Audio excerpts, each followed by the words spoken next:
కాకినాడ జిల్లా అనపర్తి నియోజకవర్గం పెదపూడి మండలం గొల్లల మామిడాడులో వైఎస్ఆర్ పార్టీకి బిగ్ షాక్ తగిలింది. ఆ పార్టీకి చెందిన యూత్ నేత కర్రి సుధాకర్ రెడ్డితో సహా 150 మంది వైఎస్ఆర్ కాంగ్రెస్ పార్టీని విడిచి బీజేపీలో చేరారు. అనపర్తి ఎమ్మెల్యే రామకృష్ణారెడ్డి, ఎమ్మెల్సీ సోము వీర్రాజు నేతలు కార్యకర్తలకు బీజేపీ కండువాలతో స్వాగతం పలికారు.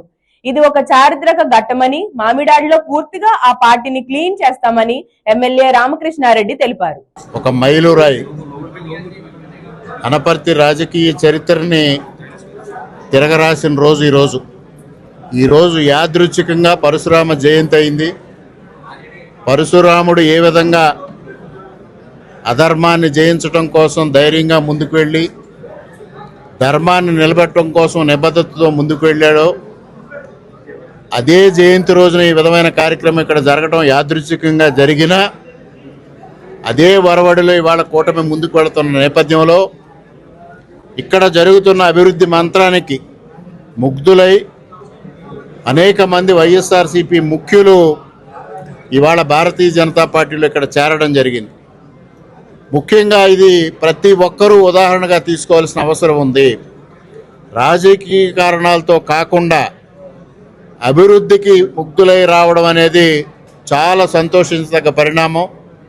ముఖ్యంగా ఈ గొల్లల మామిడాడ గ్రామంలో స్వాతంత్ర్యం వచ్చిన నాటి నుంచి కాంగ్రెస్ పార్టీ హయాంలో కానీ గత 5 సంవత్సరాల్లో వైఎస్ఆర్సీపీ పరిపాలనలో కానీ ఏ విధమైన అభివృద్ధి జరగని నేపథ్యంలో 2014-19 మధ్యకాలంలో నేను శాసనసభ్యునిగా, మరలా ఈరోజు శాసనసభ్యునిగా ఇక్కడ చేస్తున్న అభివృద్ధికి ఆకర్షితులైన సుధాకర్ రెడ్డి గారి నాయకత్వంలో, కర్రి సుధాకర్ రెడ్డి గారి నాయకత్వంలో ఇవాళ 150 మంది ఇక్కడ తెలుగుదేశం పార్టీ, జనసేన, భారతీయ జనతా పార్టీ ఏదైతే కూటమిగా ఉందో ఆ కూటమిలో ఒక భాగస్వామ్య పక్షమైన భారతీయ జనతా పార్టీలోకి రావడానికి ఆకర్షితులై ఇవాళ నరేంద్ర మోడీ గారి నాయకత్వంలో భారతదేశం అగ్రగామి దేశంగా అభివృద్ధి చెందుతున్న నేపథ్యంలో వారంతా భారతీయ జనతా పార్టీలోకి చేరినందుకు వారందరినీ హృదయపూర్వకంగా ఆహ్వానిస్తూ వారికి సముచిత గౌరవాన్ని ఇస్తాం.